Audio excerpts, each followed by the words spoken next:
마태복음 10장 25절부터 봐야 되겠네요. 5절부터 37절까지인데 조금 길지만 우리 본문을 좀 읽고 숙지한다는 개념에서 저와 여러분들이 한 절씩 조금 힘을 내서 읽도록 하겠습니다. 제가 먼저 읽겠습니다. 어떤 율법교사가 일어나 예수를 시험하여 이르되 선생님, 내가 무엇을 하여야 영생을 얻으리까?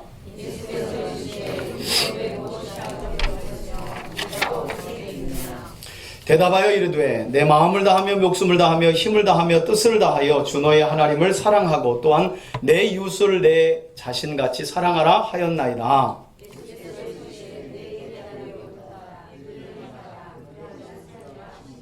그 사람이 자기를 옳게 보이려고 예수께 여짜오되 그러면 내 이웃이 누구니까?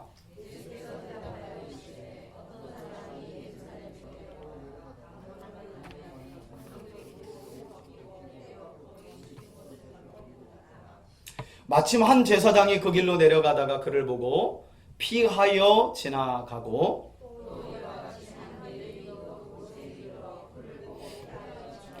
어떤 사마리아 사람은 여행 중 거기 이르러 그를 보고 불쌍히 여겨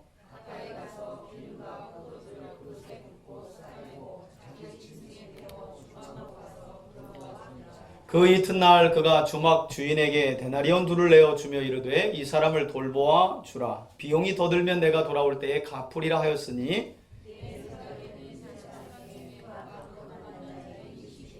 다 같이요. 이르되 자비를 베푼 자니이다. 예수께서 이르시되 가서 너도 이와 같이 하라 하시니라. 아멘. 할렐루야. 예. 주일 첫 주간에 수요일 저녁 예배를 우리 사랑하는 성도들과 함께 하나님 앞에 드릴 수 있어서 감사하고, 특별히 벌써 21번째네요. 52주 가운데 21번째면 거의 반년 가깝게 어느덧 이제 우리가 성경 바로 알기 시리즈 설교를 대하고 있는데, 도움이 좀 되십니까? 한 3번 정도는 도움되고 저 나름대로는 좀 도움이 되는 것 같아요. 또 보람도 있고, 수요일마다 좀 제가 성경을 연구하고 설교를 준비해 놓고 다시 살펴보면서 보람되는 것은 그런 좀 제 안에 자부가 있습니다. 5년 동안 해오면서 감사했던 게 한 번도 성경 본문을 많이 떠나서 제 얘기하거나 세상 돌아가는 얘기하거나 유머 얘기하거나 여러분들이 듣고 싶은 이야기를 하기보다는 그래도 성경을 바르게 풀어서 설명해 주기를 힘썼던 지난 5해를 돌아보면서 제 나름대로는 또 뿌듯하고 또 신기하기도 해요. 제가 인물 설교를 2번에 걸쳐서 3년 이상 하고 뭘 가지고 수요일날 할까 하다가 하나님이 이렇게 또 우리에게 성경을 바로 알 수 있는 기회를 부족하지만 저와 여러분들에게 함께 허락하신 것이야말로 참 특별한 이 시대의 은혜다라는 생각을 해봅니다. 여러분들도 이 시간을 좀 귀하게 여기고, 또 무엇보다도 우리 사모님도 기도하고 우리 지난 송구영신 예배 때 함께 우리 새해의 비전, 하나님이 주신 말씀으로 살펴보았지만, 말씀과 기도로 거룩함을 이루는 것, 여러분 하나님 소원이 뭐겠어요? 성경 보면 하나님이 언제나 하나님 자녀들의 먹을 것, 입을 것, 마실 것을 걱정한 일은 단 한 번도 없어요. 아버지가 그걸 걱정하신 일은 없다는 거예요. 언제나 하나님이 염려하시고 구원받은 하나님의 백성들에게 삶을 보시면서 근심하시는 것은 거룩이에요. 거룩이 깨어지면 거룩하신 하나님이 함께 하실 수 없기 때문에. 그래서 올 한 해도 성경 말씀을 바르게 알아감이 하나님을 바르게 알아감이라는 사실을 꼭 믿으시고, 여러분들이 한 해간도 말씀과 기도 안에서 거룩을 이루어 거룩하신 하나님과 동행하는 복된 한 해가 될 수 있기를 예수님의 이름으로 축원해 드립니다. 아멘. 오늘 함께 살펴볼 바르게 알기를 원하는 성경의 비유가 제목이 뭐라고요? 선한 사마리아인의 비유. 이 비유는 우리가 잘 알고 있는 비유예요. 특별히 사복음서에 보면 예수님의 많은 비유들이 등장했고, 또 그동안 잘못 알려진 비유풀이에 대한 내용도 우리가 성경 바로 알기 시간에 여러분들과 함께 몇 편 안 되지만 그래도 살펴본 일이 있는데, 여러분 그 중에서도 오늘 우리가 함께 살펴볼 이 선한 사마리아인의 비유가 중요한 이유는, 이 비유 안에 내용을 살펴보면 방금 전 우리가 읽었지만 이 선한 사마리아인의 비유 안에 성경 전체를 아우르는 핵심 구절들이 들어가 있기 때문이에요. 어찌 보면 성경 66권을 조려서 꽉 짜내면 딱 두 구절이 나오는데, 그 두 구절이 오늘 이 선한 사마리아인의 비유에 들어가 있다는 거예요. 마태복음 25장에 보면 한 율법사가, 조금 이따 설명드릴 거지만, 예수님을 찾아와서 계명 중에 어떤 계명이 가장 큰 계명이요 했을 때 예수님이 정확하게 오늘 되물어 율법사가 대답한 이 대답을 예수님도 동일하게 하셔요. 그러니까 오늘 이 선한 사마리아인의 비유에 나오는 이 중요한 구절이야말로 예수님이 그렇게 말씀하시거든요. 마태복음 25장에 보면 율법사의 질문에 대해서 이 두 가지 계명이야말로 온 율법이고 선지자의 강령이다라고 말해요. 이 말은 성경 전체 핵심이다, 이렇게 예수님이 조려버리셨다는 거예요. 바로 그런 중요한 핵심 구절들이 오늘 이 선한 사마리아의 비유 안에 나오기 때문에, 다른 비유들도 중요하지만 그 어느 비유들 못지않게 이 선한 사마리아인의 비유도 중요하다라는 것입니다. 뿐만 아니라 이 선한 사마리아인의 비유는 예수님을 믿지 않는 사람들에게도 잘 알려진 비유예요. 그래서 보통은 우리가 연말에 소외되고 어려운 이웃들을 보이지 않게 돕는 사람들, 이런 사람들과 이렇게 꼭 누구 같다라고 말해요? 선한? 그렇게 말을 해요. 그래서 예수 안 믿는 사람들도 착하고 선한 이웃을 칭하는 대명사로 저는 참 선한 사마리아인 같다, 이렇게 불려지기까지 이 비유가 많이 알려지고 있고 유명한 비유라는 거예요. 그러나 안타까운 사실은 그만큼 많이 알려져 있지만 많은 분들이 이 선한 사마리아의 비유를 어떻게 알고 있느냐? 그냥 이웃에게 선하고 좋은 일을 잘 베풀어라, 그것이 예수님이 이 선한 사마리아인의 비유를 하신 목적이다 라고까지만, 그것도 틀리는 것은 아니지만 그 수준에 머물러 있다는 거예요. 사실은 그보다 더 깊은 의미가 오늘 본문 안에 담겨져 있는 것이죠.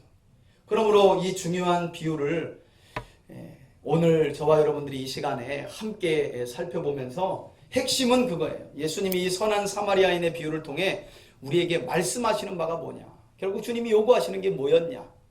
착하고 어려운 이웃들에게 대해서 선대하라 라는 것 이상으로 우리에게 주는 예수님이 의도하신 이 비유 안에 담겨진 메시지가 뭐냐 하는 것을 저와 여러분들이 오늘 이 시간 좀 살펴보기를 원합니다. 여러분, 성경을 해석할 때는 아주 중요한 원리가 있어요. 대부분 성도들에게 성경을 해석하는 방법이나 어떤 성경 해석이 좀 옳은 성경 해석입니까? 라고 물어보면 그 말 자체가 좀 어려울 수 있는데요. 성도들은 대부분 어떤 목회자나 신학자의 성경 해석, 본문을 가지고 성경을 해석하는 이 성경 해석에 있어서 그것이 역사적인지 앞뒤 문맥을 살피는 것인지 또는 원어 이런 것보다도요, 사실 성도들은 그런 문맥이나 역사적 사실보다는 어떤 성경 해석을 가장 좋고 훌륭한 해석이라고 믿고 여기느냐, 은혜가 되는 해석이면 끝나는 거예요. 그냥 맞죠? 근데 여러분, 거기 함정이 있어요. 함정이. 여러분, 제가요 성경 문맥을 무시하고 한 절도 무시하고 한 단어 가지고도 여러분들에게 은혜를 끼칠 수 있어요. 그렇게는 할 수 있어요. 노력하면 할 수 있어요. 그런데 그것보다 중요한 것은 사실 문맥 안에서 성경이 뭐라고 하고 있는지, 역사적인 정황과 사실 속에서 예수님은 그 당시 그 진리의 말씀을 듣는 첫 원독자에게 뭘 말씀하셨고, 그 진리가 여전히 시대 차이는 있지만, 시공간의 차이는 있지만 하나님을 동일하게 믿는 우리에게 어떤 진리로 전해지고 있느냐, 이것을 우리가 이해하면서 성경을 볼 필요가 있다는 거죠. 그러나 문제는 조금 전 여러분들이 아멘 하신 것처럼 그냥 성도들은 은혜만 되면 최고의 성경 해석이에요. 그냥 밑도 끝도 없어요. 그냥 여기다 붙이고 막 이렇게 붙여가지고 어이구 대단하네 하면 그냥 은혜 되면 그 최고의 훌륭한 해석이에요. 사실은 그런 문제들이 있어서 이제까지 21주에 걸쳐서 저와 여러분들이 그런 은혜 중심적인 성경 해석 때문에 오역이 일어났고 잘못 이해되어 왔고 하나님 중심적이 아니라 우리 중심적으로 이해해오고 또 그거 붙들고 기도했던 그런 것들을 우리가 수정해 가면서 살펴봤던 것입니다. 그러다 보니 이 선한 사마리아인의 비유 역시 역사와 사실적인 해석보다는 은혜를 강조하는 측면에서 이걸 좀 어려운 말로 영해라고도 하는데요. 알레고리적 해석이다 이렇게 말해요. 우리처럼 장로교회 안에는 여러분 사실 알레고리적 해석, 영해라 그래요. 영적인 해석. 그러니까 은혜만 있으면 된다 이거예요. 문맥이나 역사적 사실 그게 중요한 게 아니라 은혜가 되느냐. 여러분 이런 은혜 중심적인 해석 방식은요. 우리 장로교 안에는 뿌리가 깊지 못해요. 그러나 역사를 되짚어 올라가 보면 초대교회 때만 해도 초대교회가 아니라 초대교회 이후에 교부들 시대, 중세 교부들 시대만 해도요. 사실은 영해가 판을 쳤어요. 그도 그럴 것이 그때는 교부들만 성경을 가지고 있었거든요. 일반 사람들은 성경을 볼 수가 없었어요. 인쇄술이 발전하고 하나님 은혜 가운데 우리 손에 성경이 들려진 것이지 중세시대까지만 해도 사제들 이외에 성경을 갖는 건 죄예요, 죄. 그렇기 때문에 사제들이나 교부들이 해석하는 그 해석을 그대로 그냥 성경이거니 하고 다 받아들이는 거예요. 그러다 보니 여러분들 들어보셨는지 모르겠지만 클레멘트라든가 오리겐이라고 하는 학자들은 아주 대단한 학자들이거든요. 대단한 교부들이고 그런 분들조차도 이 선한 사마리아인의 비유를 가지고 역사와 문맥 안에서 해석하기보다는 원독자 개념에서 해석하기보다는 영해를 많이 했어요. 그런 초대 교부들의 영해를 어떤 교단이 주로 많이 가져가서 지금도 하고 있느냐? 감리교나 성결교단. 특별히 성결교단은 영해를 주로 많이 해요. 순복음쪽도 그렇지만 특별히 이 성결교단이 영적인 해석인 알레고리적 해석을 많이 해요. 문맥이나 어떤 사실보다도 역사적 사실보다도 은혜가 되는 게 중요하다. 그래서 제가 말씀드린 이 클레멘트라든가 오리겐 같은 초대 이 교회 이후에 교부들이요. 뭐라고 이 선한 사마리아인의 비유를 가지고 영해를 했느냐? 그들은 이렇게 해석을 했어요. 오늘 이 본문에 나오는 선한 사마리아인은 바로 누구를 말한다고 해석을 했을까요? 강도 만난 그 제사장도 버리고 가고 레위인도 심지어 버리고 간 그 강도 만나 거반 죽게 생긴 사람을 그저 지나가다가 기름으로 포도주로 싸매고 나귀에 얹어서 여관까지 가서 2데나리온 하면 모르겠어요. 뭐 학자들마다 다른데 뭐 한두 달 정도의 여인숙에 머물 수 있는 여비라고 그래요. 그런 좋은 사람이 어디 있어요? 그럼 이분이 누굴까요? 예수님으로 그렇게 해석을 했다는 거예요. 은혜가 되죠. 딱 벌써 역시 이 은혜가 되잖아요. 강도 만난 자는 그럼 당연히 누구로 해석을 했을까요? 죄인인 우리죠. 우리로 해석을 한 거예요. 뿐만 아니라 이 사람을 거반 죽게 만든 강도들은 세상의 악한 통치자들이다 이렇게 해석을 했고요. 영해를 했고요. 강도 만난 사람에게 이 사마리아인이 발라준 기름은 당연히 사마리아인이 예수님이니까 발라준 기름은 당연히 뭐겠어요? 그렇죠. 이게 참 심각한 문제예요. 이게 사람들이 그래서 성경에서 기름만 보면 뭐예요? 다 성령이야. 아니 여러분 본문 안에서 기름을 성령으로 해석하는 영의 본문이 분명히 있어요. 전혀 없는 건 아니에요.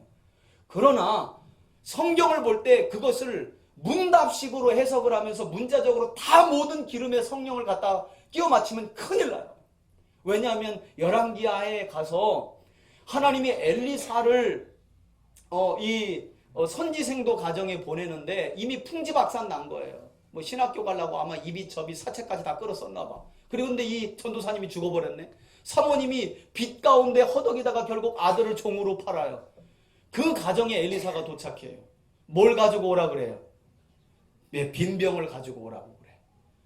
그리고 나서 마을마다 다니면서 구해온 기름에다 뭘 부어요? 빈병에다 뭘 부어요? 기름에다 빈병을 붓는 게 아닐 거 아니에요. 병에다가 뭘 부어요? 기름을 붓잖아요. 그래서 그때 기름이 뭐라는 거예요? 성령이라는 거예요. 그러면서 빈병은 우리 믿음을 말하는데 믿음의 그릇을 크게 벌리면, 그러면서 늘 우리 부흥 강사님이 했던 말이 뭐예요? 너무 아쉽다. 그 빈병을 옆 동네까지 가서 구해왔어야 되는데 왜 자기 동네만 구해가지고 그게 그만 끝나니까 거기서 기름이 멈추지 않느냐. 자기 같으면 그냥 옆 동네까지 다 가서 구해왔을 거래. 그게 성령이라고 말하면서. 근데 그렇게 해석하면 큰 위험이 있는 것이 바로 그 뒷구절에 나와요. 그렇게 다 채워진 빈병에 담긴 성령을 하나님이 뭐라고 하냐면, 엘리사가 뭐라 그래요? 갖다 팔아라 그래. 아니 그렇게 애써 부어주신 성령을 갖다 팔라 그러면 어떡해. 그래서 아무데다가 다 이 알레고리적인 해석, 은혜만 되면 된다 하는 영해를 하는 것은 성경 해석에 있어서 매우 뭐라고요?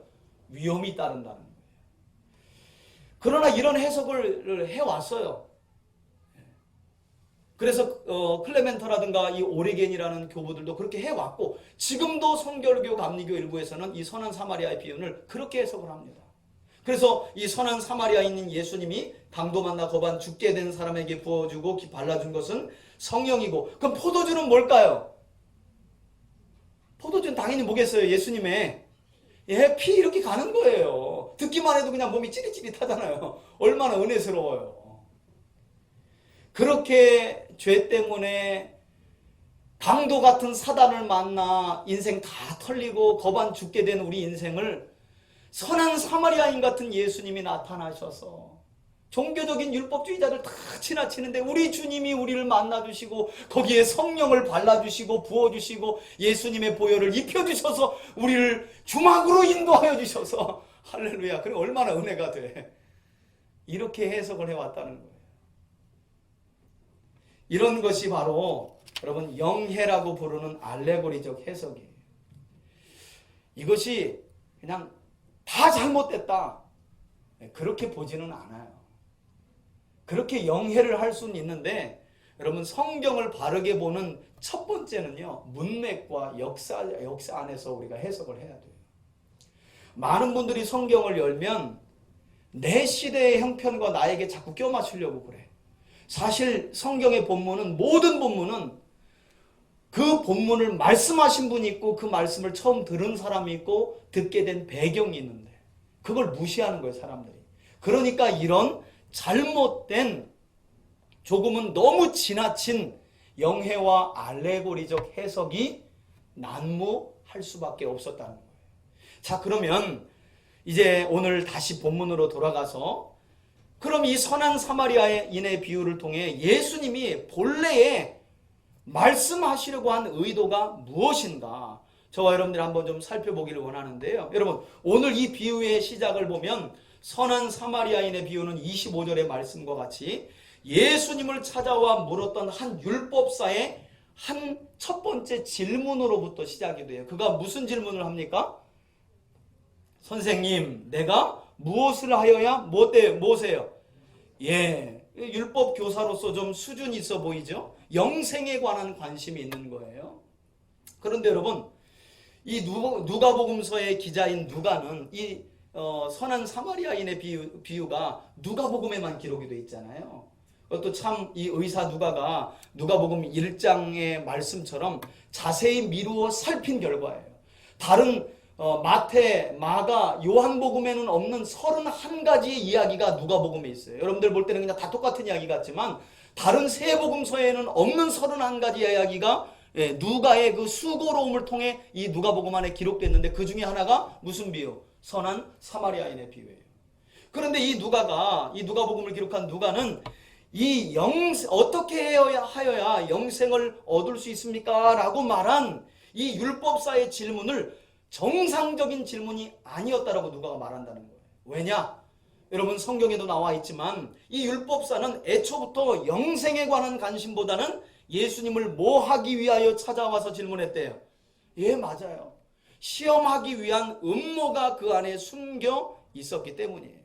그래서 이것 자체를 의사 누가가 알고, 그는 영생에 관한 관심 때문에 지금 예수님께 질문하는 게 아니라 예수님을 아주 난감하게 만들려고, 시험에 빠뜨리려고 올과 매려고 이 질문을 던졌다라고 누가가 밝히고 있는 거예요. 애시당초 이 율법사는 영생에 관한 궁금증이 그러니까 없었던 거예요. 그런데 이처럼 예수님을 시험할 목적으로 찾아와서 아주 그럴듯하게 영생에 관하여 질문을 하는 이 율법교사를 대하시는 예수님의 대화 방법을 보면, 아니 여러분, 누가도 알았는데 예수님이 몰랐겠어요? 근데 저는 참 이걸 못할 것 같아. 딱 누가 들어오는데 목사님 상담 좀 하려고요 이렇게 들어오는데 제가 마음이 이렇게요. 내가 요런 질문을 가지러 왔는데 내가 너는 어떤 생각을 가지는지 한번 알고 싶어. 요런 마음으로 왔어. 그걸 제가 아는데 그 사람이 또 이런 생각도 했는데, 목사님이 그렇게 얘기할지라도 나는 내가 그렇게 어떤 답을 가지고 있어도 그것까지도 내가 보여. 그런 사람들에게 이리 오십시오 하고 어떤 상담일까 하고 막 차를 내주면서 시간을, 여러분 누가도 눈치를 챈 거 아니에요. 그가 예수님을 시험하여. 아니 이 상황을 누가도 눈치를 챘는데 예수님이 못 챘을까? 예수님도 알았죠. 여러분 같으면 어떻게 하시겠어요? 따구를 한 대 올려치고 어디서 바쁜 중에 사역하고 지금 바쁜 중에 시험을 하려고 어디다 대고 시험을 하고 그러지 않겠어요?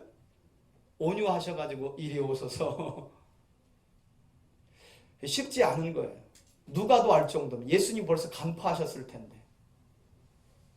그런데 예수님이요 아주 신기하리만큼 놀랍도록 대화를 이끄시는데, 여러분 사람이 보통 질문을 하면 질문에 대해서 뭘 하는 게 다음 수순이에요? 대답을 해야 되잖아요. 그런데 26절 말씀을 보니까 매우 흥미롭게도 예수님은 자신에게 질문을 던진 이 율법사에게 거꾸로 되물어 질문을 던집니다. 되물어. 뭐라고 되물으셨느냐? 그래? 그럼 율법에는 무엇이라고 기록되었고 너는 그 율법을 어떻게 읽었느냐라고 되물으시는 거예요. 여러분 상황이 이렇게 되면 처음부터 예수님을 시험할 목적으로 질문을 했던 율법사가 이제 뭘 해야 되는 상황이에요. 이게 상황이 그러니까 정신 바짝 안 차리면 금방 이렇게 되는 거예요. 우리 주님 앞에서는. 그죠? 금방 예수님이 답변을 해야 되는데 상황이 완전 바뀐 거예요. 아마 짐작컨대 이쯤 되면 이 율법사는 이 상황이 매우 못마땅했을 게 분명해요. 아니 시험에 빠뜨리려고 질문을 했는데 어느덧 자기가 질문을 해야 되는 거야 이게. 그런데 27절 말씀을 보니까 아마도 그 주변에 사람들이 많았을 것 같아요. 보는 눈이 있으니까 이 율법교사가 자기 체면을 생각해서요. 뭐 그것쯤이야 하는 마음이었겠죠. 예수님께서 제가 말씀드린 대로 이미 마태복음 22장에도 구약의 율법의 핵심을 조려서 설명하신 일이 있지만 바로 그 율법의 핵심 구절들을요. 이 율법교사가 쉬지 않고 단번에 그냥 쫙 나열해 버립니다. 그게 바로 27절이에요. 한번 읽어봅시다. 시작. 대답하여 이르되 내 마음을 다하며 목숨을 다하며 힘을 다하며 뜻을 다하여 주 너의 하나님을 뭐하고 사랑하고 또한 내 이웃을 어떻게 해요? 내 자신같이 사랑하라 하였나이다. 신명기 6장 4, 5절 말씀과 레위기 19장 18절 말씀을 정확하게 율법의 핵심으로 조려서, 이것은 마태복음 22장에 한 율법사가 찾아와서 예수님께 질문을 했을 때 예수님이 똑같이 핵심적인 말씀으로 하셨던 내용이에요. 그러니까 지금 이 대답을 보면 이 율법사는 성경의 핵심 내용, 율법의 근본 정신을 매우 잘 알고 있는 사람이었다는 거예요. 단번에 쉬지 않고 말해버립니다. 여러분 그런데 예수님은 마치 기다리셨다는 듯이 이 대답을 들으시고는요 28절 말씀에서 그에게 말씀을 하시는데, 그가 최초에 했던 질문에 대하여 대답을 하시는데요. 뭐라고 하시느냐? 예수께서 이르시되 내가 뭐라고요? 옳도다 그래요. 이건 예수님이 하셨던 말씀이니까 아주 잘한 거예요. 맞아. 그런데 그 뒤에 말씀이 중요해요. 이를 뭐 하래요? 행하라. 그러면 뭐 할 수 있다고요? 네가 애초에 나에게 찾아와서 했던 그 첫 번째 질문, 어떻게 하여야 영생을 얻을 수 있습니까? 그 질문에 대한 답이 이것이니 너는 그 안대로 가서 행하면 된다는 거예요. 여러분 예수님의, 우리가 너무 단순해 보이지만 예수님의 이 대화 방법을 보면요, 이 인간사의 대화의 방법에서는 이게 볼 수가 없어요. 잘 너무 기가 막혀요. 저도 이단들하고 시비 많이 붙었거든요. 네, 제가 나중에 터득한 건 이단들을 화내게 하면 이겨요. 옛날엔 제가 혈기를 부렸어요. 이게 막 처음에 아는 것 조금 가지고 말도 안 되는 것 가지고 주장하니까 들어가고 싶어서 이제 녹차를 주면서 처음에는 잘 나가는데 아는 건 나보다 더 많고 전도사 때 얘기해요. 아는 건 더 많고 막 이것저것 구약 신약을 막 왔다 갔다 하는데 나는 막 아는 건 한계는 있고 아닌 건 분명한데 말을 하고 싶은데 이게 막 성경 구절 아는 건 많지 않고 그래서 막 결국 혈기를 내가 부려 내가 졌어. 나중에 많은 대화를 통해서는요 아주 진짜 돌아오십시오. 네, 차도 드시고 과일도 드시고 얘기해보라는 거예요. 아 그래요. 그럼 이건 어떻습니까? 하고 물어봐요. 또 대질문하면 그런데 성경에 보니 신약에는 이런 내용도 있는데 이런 내용을 가지고 이 본문을 해석하면 어떻게 될까요? 근데 이 사람들이 그걸 묻는 것까지만 대답을 하고 그걸 성도들 중심으로 대답했기 때문에 그 다음에 신약과 연결해서 묻는 것에 대해서 대답을 못해. 거기까지는 안 배우고 온 거야. 나중에는 슬슬 혈기를 부려요. 이제 나오는 거야. 막. 제가 하나님의 교회 아주머니 둘하고도 아주 정말 나중에는 아주 뭐 저희 문을 확 닫으면서 가기도 하고 처음에는 그렇게 좋았는데 분위기가 저는 한 번 안 냈어요. 다음에 또 오세요 그랬어요. 그리고 본인들이 믿으시는 성령님은 오래전에 부산에서 분식집에서 식사하다가 죽으셨으니까 그렇게 아시고 그랬더니 막 그분이 오셔서 너를 가만 안 둘 거라고 그래서 아직까지 살아있는 거 보니까 그분은 없는 거야. 예수님의 대화 방법을 보면 너무나 탁월하고 놀라워요. 자칫 잘못하면 예수님이 시험과 올무에 빠질 수 있는데 예수님은 아주 놀랍도록 되질문을 하면서요. 율법에 뭐라고 되어 있느냐. 그리고 아주 단순하게 그래 그게 맞아. 그렇게 행하면 너 영생을 얻을 수 있어 라고 주님이 말씀을 하시는 거예요. 그것도 이 대화의 방법이 진짜 탁월한 것은 이걸 예수님이 이야기하신 게 아니라 누구 입에서요? 질문을 한 그 사람 입에서 답이 나오게끔 하고 대답을 하게끔 했다는 거예요. 저는 전도할 때 이런 지혜가 저뿐만 아니라 오늘 말씀을 듣는 저와 여러분들에게 있기를 주의 이름으로 축원합니다. 여러분 성경을 많이 아는 것 기본적으로 필요하고 중요해요. 그러나 전도의 현장에 많이 가보면요. 성경 구절 많이 한다고 전도를 잘하는 건 아니더라고요. 하나님이 지혜를 주시더라고요. 정말 지혜를 주셔요. 그러니까 일하게 지혜를 주시고 능력을 달라 하지 말고 일을 해보시면 하나님이 그에 합당한 능력을 주시더라는 거예요. 전도할 때 제일 난감한 게요. 아무개 교회의 뭐 흠집과 뉴스에 나온 것들 또 뭐 목사의 뭐 이런 이야기는 아주 전도할 때 치명적이에요. 뭐 목사의 음란이나 돈에 관한 이야기 막 그런 거 더 이상 전도할 수 있는 여지가 없어요. 저는 단호하더라고요. 그런 이야기 나오면 저도 우쭐우쭐거려요. 할 말이 없는 걸요. 그런 걸 어떻게 믿으라 그래요. 엊그제도 뉴스 봤는데 목사가 말이야 막 이러면서 얘기하면요. 뭐 할 말이 없는 거예요. 그때 하나님이 실패하고 몇 번 들어와서 하나님 그런 사람 만나면 어떻게 해야 돼요? 하나님의 담대함을 주시는 거예요. 그래서 그 다음부터 그래요. 아저씨 밥 먹다가 돌 씹힌다고 일생에 밥 안 먹습니까? 밥 안 먹고 죽으면 아저씨 손해요. 맞잖아요. 아니 예수를 믿고 복음을 믿고 사는 것은 이것은 생명의 문제인데 믿다가 잘못 믿고 목회자도 그런 사람이 있을 수 있다. 단 사과는 하죠. 참 미안하다. 예수 믿는 사람으로서 부끄럽다. 목사로서 참 죄송하다. 그러나 예수를 믿고 안 믿고는 생명의 문제지 반찬 하나 더 먹고 안 먹고의 문제가 아니다. 그건 아저씨가 심각하게 받아들여야 된다. 그런 사람들을 봐가면서 내가 이 생명의 복음을 받아들이지 않는다. 그건 아저씨가 어마어마한 손해를 지금 입는 거다. 이렇게 설명을 해요. 거기서부터 아저씨가 기세에 몰려. 너무 확신 있게 대답하니까. 저는 확실하니까 그게.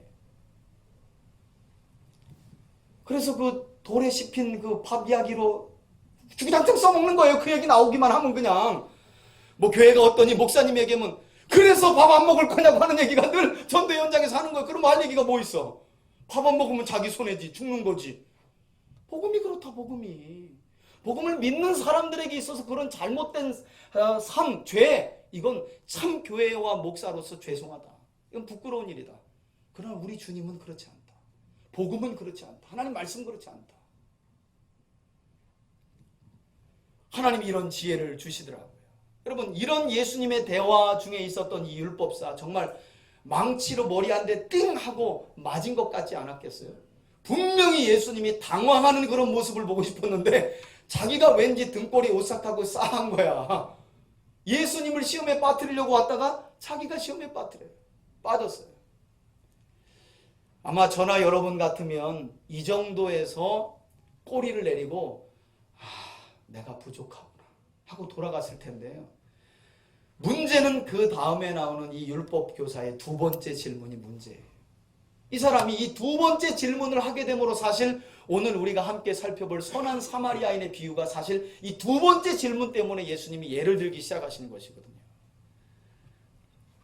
그가 뭐라고 두 번째 질문을 던졌느냐? 29절에 보니까 대뜸 그래요. 첫 번째는 그랬죠. 영생을 어떻게 얻습니까? 율법에 뭐라고 되어 있느냐? 마음과 뜻과 힘을 다해 하나님 사랑하고 이웃을 내 몸처럼 사랑하는 거죠. 맞아. 그와 같이 행하면 영생을 얻을 수 있어. 여러분, 절대 오해하지 마세요. 행함이 구원을 가져다 준다고 예수님이 그런 말씀하시는 거 아니에요. 참 믿음의 본질과 율법의 정신을 예수님이 이야기하시는 겁니다. 그 정도 알아들었으면 율법 교사가 가야 되는데 체면을 구겼으니 다시 한번 예수님 앞에요. 뭐라고 질문을 하느냐? 그러면 내 이웃이 누구입니까? 라고 예수님께 다짜고짜 물어보는 거예요. 여러분, 저는 이 율법 교사의 두 번째 질문에서 이 사람의 믿음이 보이는 거 있죠. 여러분들은 안 보이시는지 모르겠지만 이 율법 교사의 믿음의 현주소가 보여요. 자, 보세요. 여러분, 위에서 방금 전에 제가 설명드렸다시피 율법 교사와 예수님 사이에 오고 간 대화를 종합해 보면 영생은 마음 뜻 힘을 다해 하나님 사랑하고 이웃을 뭐 하는 거예요? 내 몸처럼 사랑하는 사람들에게 주신다고 예수님이 결론을 내리신 거잖아요. 그죠? 그게 예수님의 결론이잖아요. 그런데 이 율법 교사의 두 번째 질문을 보면 그는 은연중에 하나님께 대한 계명은 뭐예요? 제껴버려요. 이거 뭘 말할까요? 그러면서 이웃에 대한 계명에만 꽂혀가지고 그 질문만 하는 거예요. 이 사람 마음에는 무슨 마음이 자리 잡고 있겠어요? 자기 믿음은 하나님 앞에서 뭐 하다는 거예요? 완전하다는 거예요. 하나님의 계명을 지키는 일이 있어서 자기는 소홀함이 없이 어떻게 해요? 100% 완전하다는 거예요. 그런데 문제는 누구와의 관계 안에서? 이웃과의 관계 안에서 문제라고 생각이 들었던 모양이에요. 사실 이 자체가 이 율법 교사가 가진 아주 거만하고도 교만한 믿음을 보여주는 거라는 거죠. 여러분, 제가 서두에도 말씀드렸다시피 마태복음 22장 37절의 말씀에 보면 한 율법사가 예수님을 찾아와서 물어요. 계명 중에 가장 큰 계명이 뭡니까? 예수님이 조금 전 이 율법 교사가 대답했던 그 내용을 그대로 말씀하십니다. 너희는 마음과 뜻과 힘을 다해 하나님 여호와를 사랑하고 첫째 되는 계명이 그것이다. 둘째도 그와 같으니 내 이웃을 내 몸처럼 사랑하라 라고 말씀하셔요. 그런데 오늘 이 누가복음에 나오는 선한 사마리아인의 비유 속에 나오는 이 핵심 계명과 마태복음 22장이 좀 다른 건 뭐가 다르냐? 예수님은 하나님에 대한 계명과 이웃에 대한 계명 사이에 어떤 말씀을 첨가하시느냐? 이런 말씀이 들어가 있어요. 둘째도 그와 같으니라고 말해요. 그러니까 하나님만 마음과 뜻과 힘을 다해 사랑하는 것이 아니라 둘째도 그와 같으니라는 말은 이웃을 사랑할 때도 어떻게 해요? 마음을 다하고 뜻을 다하고 힘을 다해서 사랑하라는 결론이 바로 예수님이 친히 가르치셨던 말씀이었다는 거예요. 그러나 오늘 누가복음에 나오는 이 율법교사는 이 두 개의 계명을 하나로 보지도 못했을 뿐만 아니라 보지도 못하고 분리했을 뿐만 아니라 더 나아가서 뭐라고 말했다고요?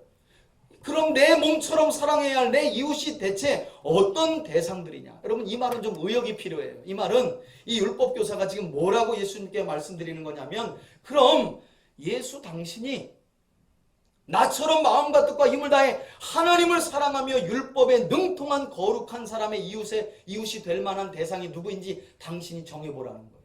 이 말은 감히 누가 나와 같이 거룩한 사람, 하나님의 계명을 온전히 지키는 사람의 이웃이 될 수 있겠느냐라는 아주 교만한 말이 이 안에 들어가 있는 거예요. 그러니 예수 당신이 이웃의 범위를 내 이웃이 될 만한 사람을 한번 기준을 정해보시오. 이렇게 말을 전하는 거예요.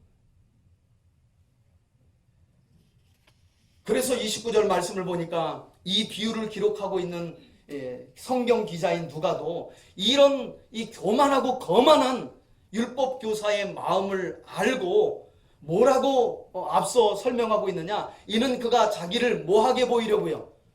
의롭게 보이려고 이런 질문을 하고 있다라고 누가도 눈치채고 딱 여기다 그거를 첨가하잖아요. 예수님이 모르셨을까요? 당연히 아시지요. 여러분, 이처럼 율법교사는 스스로 의롭게 될 수 없는 죄인임에도 불구하고, 그래서 그러한 죄인을 의롭게 하시기 위해 이 땅에 오신 예수님 앞에서 지금 그야말로 이처럼 어처구니 없는 질문을 2번이나 남발하고 있었다는 거예요. 예수님이 첫 번째 질문을 하고 답을 주실 때 벌써 알아들었어야 돼. 나는 그걸 다 행할 수 없는 사람이구나. 나는 부족한 죄인이구나. 그래서 내 눈앞에 있는 예수가 필요하구나. 이 사실이 깨달아지기를 예수님은 간절히 원한 거예요.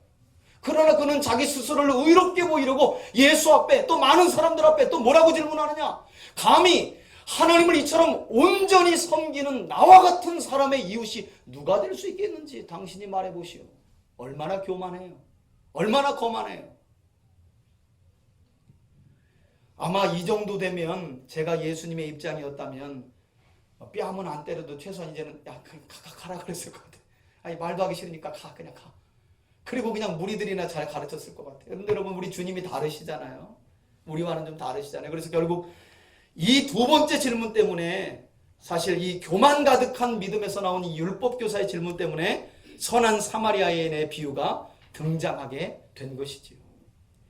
한 가지 오늘 본문에 나오는 비유를 여러분들이 바르게 이해하기 위해서 제가 좀 보충 설명을 여러분들에게 좀 드리자면, 여러분 사실 예수님 당시에는 방금 전 이 율법교사가 예수님께 던진 질문, 이웃의 범위가 어디까지입니까? 라는 이 질문이요, 아주 유대인들 사이에 뜨거운 논쟁거리였다고 그래요. 핫 이슈.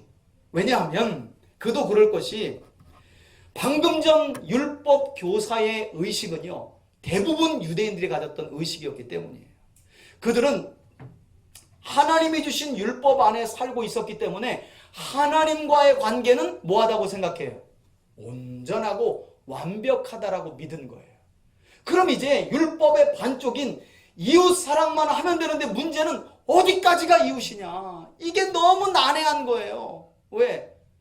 다 이웃 삼으면 좋은데 어떤 사람은 그냥 주는 거 없이 꼴보기 싫은 사람 있잖아. 생긴 것 자체가 그냥. 아니 어떤 사람은 또 줘도 싫어 그냥 생긴 게 꼴보기 싫어서. 이게 사람이라니까 이게. 그래서 유대인들 간에 이 2번째 계명은 지키고 싶은데 도대체 이웃의 범주 안에 어디까지 이웃을 넣어야 되는지 그게 논쟁거리였던 거예요. 그리고 그 논쟁거리는요, 종파별로, 예수님 당시 이 종파별로 다른 이웃의 범주를 제시했어요. 바리새파가 달랐고요, 사두개파가 달랐고요, 열심당이 달랐고요, 에세네파가 달랐고요. 저마다 다른 이웃의 범주를 이야기했었다는 거예요. 특히나 당시는 구약 성경에는 기록된 바 없지만 여러분 성경을 한 구절 좀 찾아보시겠어요? 자, 마태복음으로 한번 가보셔요. 어떤 말씀이 유대인들 사이에 있었느냐? 마태복음 5장으로 한번 가보십시오. 제가 이전에 마태복음을 강의하면서 설명드린 일이 있지만 5장 43절을 보셔요. 예수님이 율법 본연의 정신을 산상수훈 가운데 설명해 주는 내용이 나오는데, 자, 구약에 이런 내용이 있다는 것을 너희들이 들었지 라고 말씀하셔요. 자, 43절 읽어봅시다. 시작. 또 내 이웃을 사랑하고 내 원수를 미워하라 하였다는 것을 너희가, 44절까지요. 그러나 나는 너희에게 이르노니 너희 원수를 사랑하면 너희를 박해하는 자를 위하여 뭐 하라고요? 뭐 하라고요? 예. 여러분 그런데 한 가지 좀 이상한 게 있지 않아요? 자, 예수님이 구약을 인용하는 거예요. 내 이웃을 사랑하고 내 원수를 미워하라 하는 구약을 너희가 들었지만, 여러분 좀 이상하지 않아요? 뭐가 이상해요? 원수를 미워하라는 말 혹시 구약 읽으면서 들어보셨어요? 이런 내용은 없어요.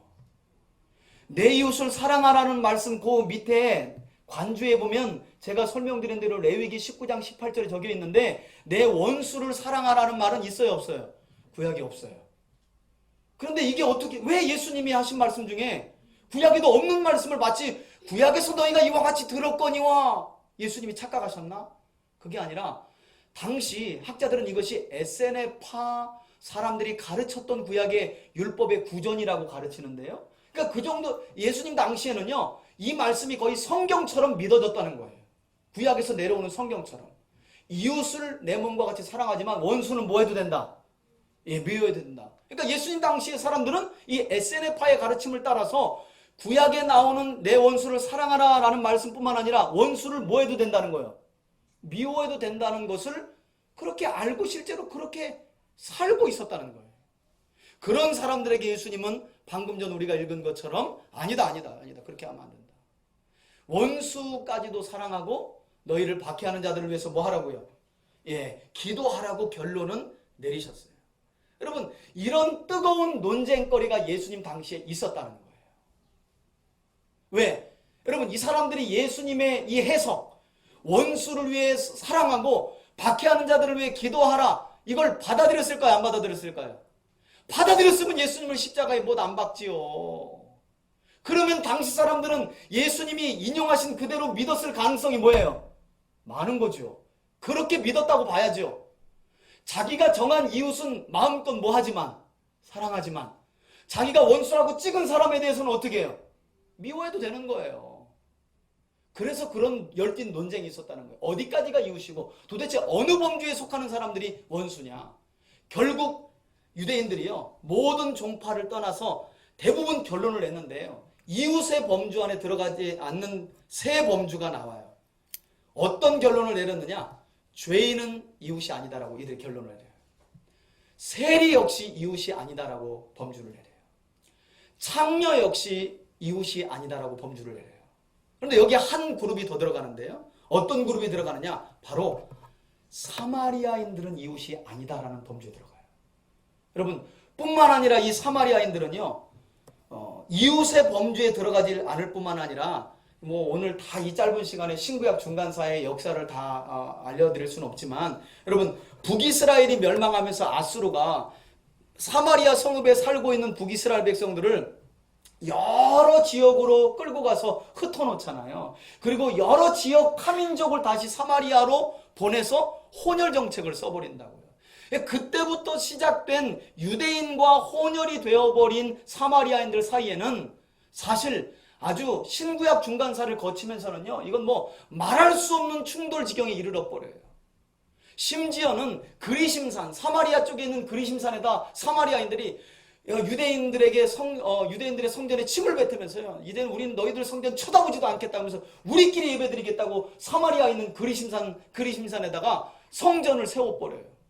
그걸 또 하스모니안 왕가의 히르카누스라는 유대인의 왕이 그걸 못 참아가지고 저런 이방인 종자 같은 놈들 우상 숭배를 그리심산 축복의 산에다가 저 이방 신전을 세워하고 또 군대를 가져가서 그 성전을 또 완전히 폐허로 만들어 버려요. 그래서 또 돼지 피를 갖다가 유대인의 성전에다 뿌리고, 그러니 도무지 지금 우리 남북관계처럼 한민족이지만 뭐예요? 함께할 수 없는 영원한 평행선이 돼버린 거예요. 이 사마리아인들과 유대인들 사이가. 그래서 유대인들에게 있어서 사마리아인들은 이웃의 범주 안에 들지 않을 뿐만 아니라 미워해도 될 만한 누구예요? 원수였다는 거예요. 원수. 그런데 놀라운 사실은 오늘 저와 여러분들이 비유의 말씀을 읽었지만 오늘 이 예수님의 선한 사마리아인의 비유를 들어보면 결국 이 강도 만난 사람에게 진정한 이웃이 되어준 사람이 누구예요, 여러분? 놀랍게도 사마리아인이에요. 그러니까 이런 비유를 들었을 때 우리처럼 그냥 막 흥미롭거나 재미있거나 이런 상황이 아닌 거예요. 유대인들의 얼굴이 어땠을까요? 똥 씹은 얼굴이죠, 정말. 이 율법 교사부터 시작한 주변에 있는 유대인들이 설마 그런 일이. 그 정도가 아니라 분괴하고, 그 사마리아인들이 여러분 얼마나 싫어하면요, 유대인들은 이 갈릴리 쪽에 있는 유대인들은요, 사마리아 지역을 통과해서 예루살렘으로 오면 금방 올 길인데 그렇게 안 와요.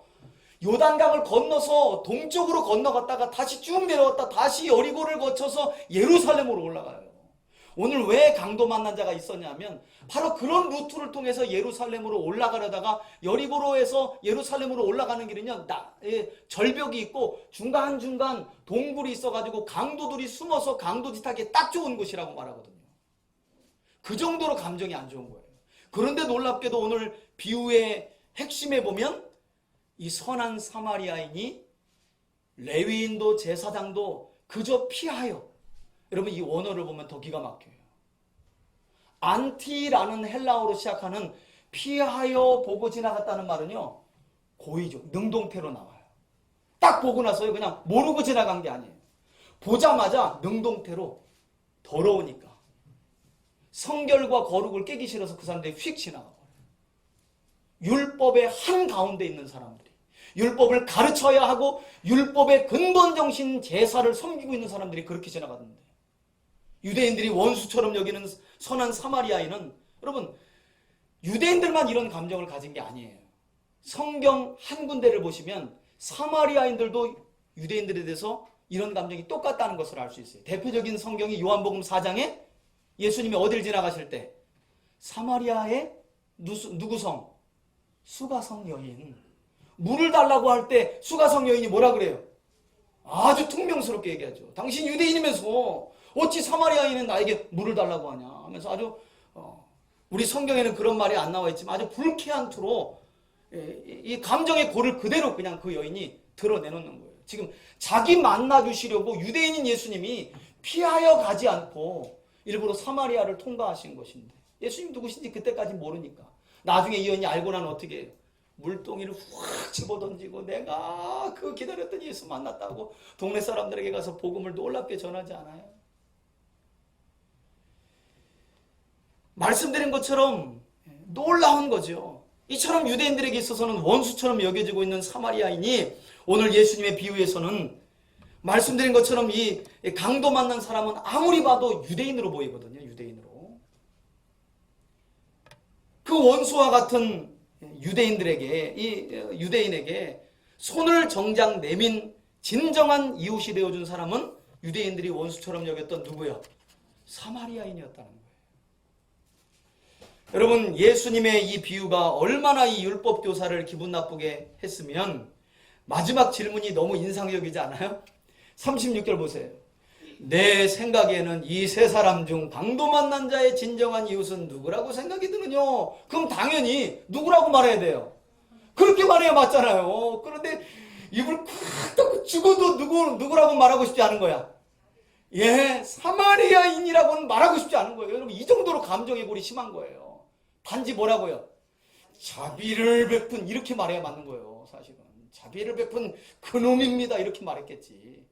그분입니다는 절대 말 안 했을 거예요. 여러분, 여기까지 이 율법 교사의 대답을 들으시고 예수님께서 마지막으로 그에게 하신 말씀이 뭐냐? 앞서 첫 번째 질문에서 대답하셨던 대답과 똑같은데요. 37절 말씀에 보니까 가서 너도 뭐라고요? 이와 같이 하라라고 말씀하셔요. 여러분, 이제 정리를 할게요. 사실 오늘 이 선한 사마리아인의 비유는요, 너무나 단순한 두 가지 질문에 대한 대답이에요. 대답.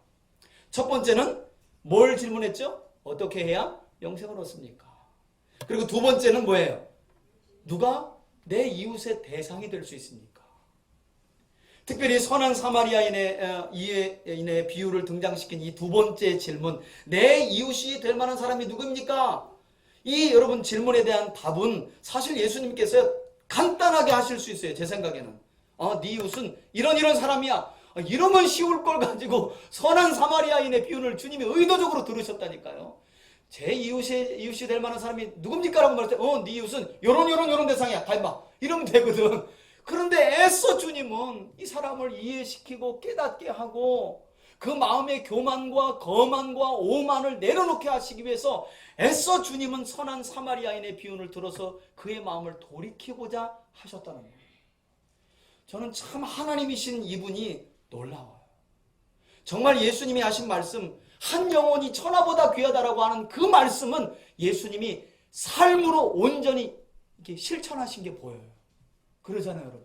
시험하러 와서 사람들로부터 예수님께로부터 사람들을 떨어켜 놓으려고 예수님을 아주 올가매기 위해서 온 그 사람을 예수님은 할 수만 있으면 깨닫게 하고 마음을 돌이켜 눈앞에 있는 메시아를 발견하게 하고 스스로 의로워질 수 없으니 그를 의롭게 하실 예수님을 믿게 하시려고 하는 예수님의 이 노력을 보면 예수님이 하신 그 말씀, 한 영혼이 천하보다 귀하다라고 하신 말씀은 그냥 빈말이 결코 아니다라는 게 믿어진다는 거예요.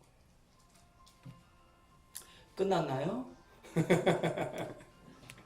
이제 끝나가는데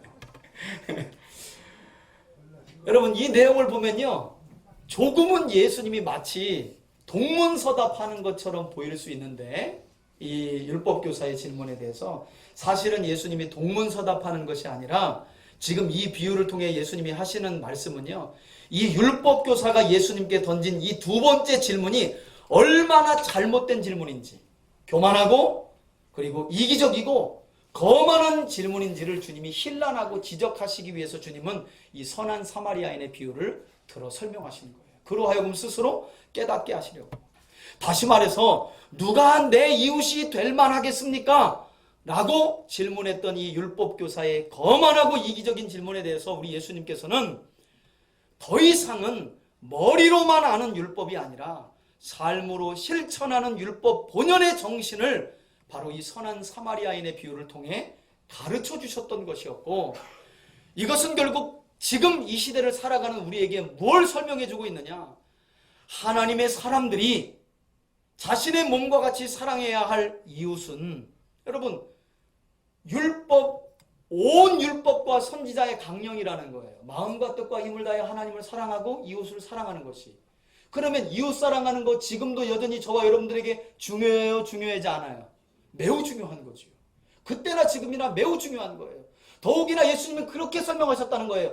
그와 같이 둘째도 그와 같이 하나님 사랑처럼 사랑하는 것처럼 똑같이 우리 이웃을 사랑해야 되는데, 오늘 이 말씀은 결국 이 시대를 사는 우리에게 뭘 설명해 주고 있느냐?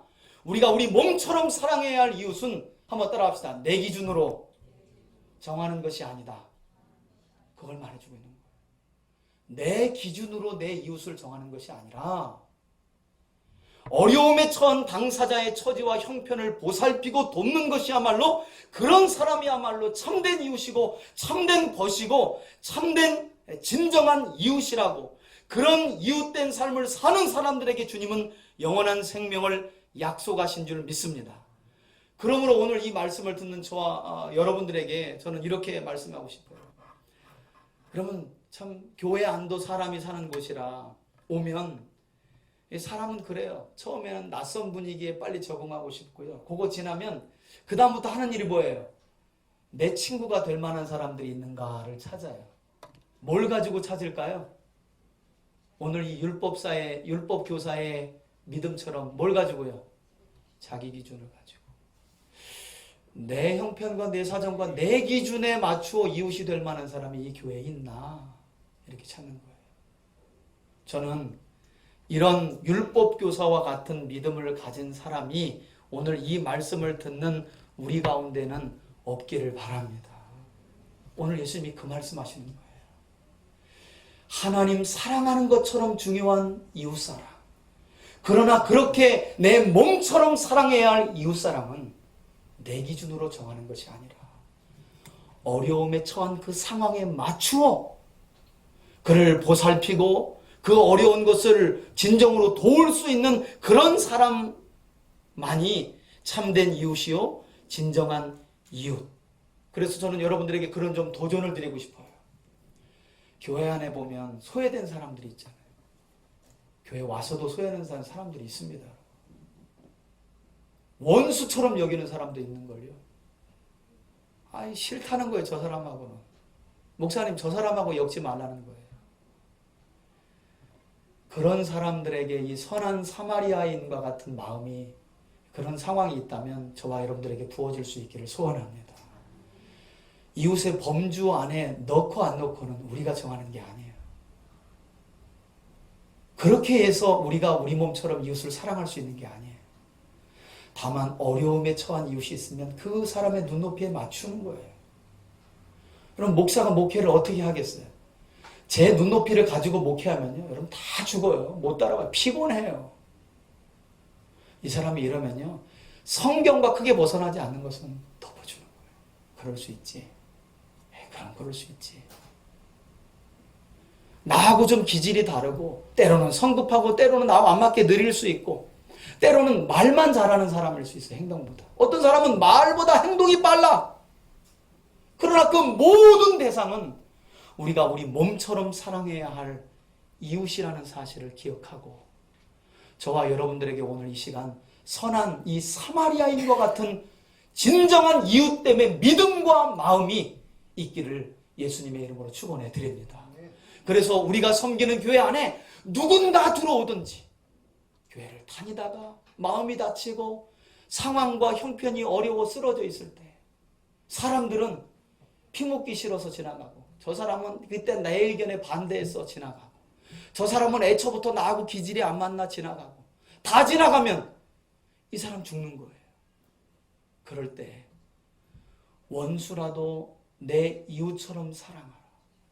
갈라디아서 5장에 보면요, 원수라도 내 이웃처럼 사랑하라. 이것이 선지자의 모든 강령이다 그래요. 내 몸처럼 사랑하라. 이것이 선지자의 강령이라는 거예요. 성경 전체 오히려 핵심이라고 바울은 그냥 한마디로 조려요. 내 이웃을 내 몸처럼 사랑하는 것이야말로 온 율법의 강령이라고 바울은 그냥 전체를 두 개도 아니고 하나로 조려요. 이런 율법의 본연의 정신과 말씀에 충실할 수 있는, 그래서 교회 안에는 소외되는 사람이 없고, 무슨 이유로 쓰러져 있든지 그 사람이 내 원수라 할지라도 먼저 가서 손을 내밀고 보다듬어주고 안을 수 있고, 할 수 있으면 도움을 주고 기름을 바르고 포도주를 나눠주고, 더 필요하다면 나귀시로 주먹으로 옮겨서 그를 보살필 수 있는, 그게 하나님 나라지 뭐가 하나님 나라겠어요. 그런 하나님 나라를 우리가 섬기는 교회 안에 이룰 수 있기를 예수님의 이름으로 축원해 드립니다. 기도하겠습니다.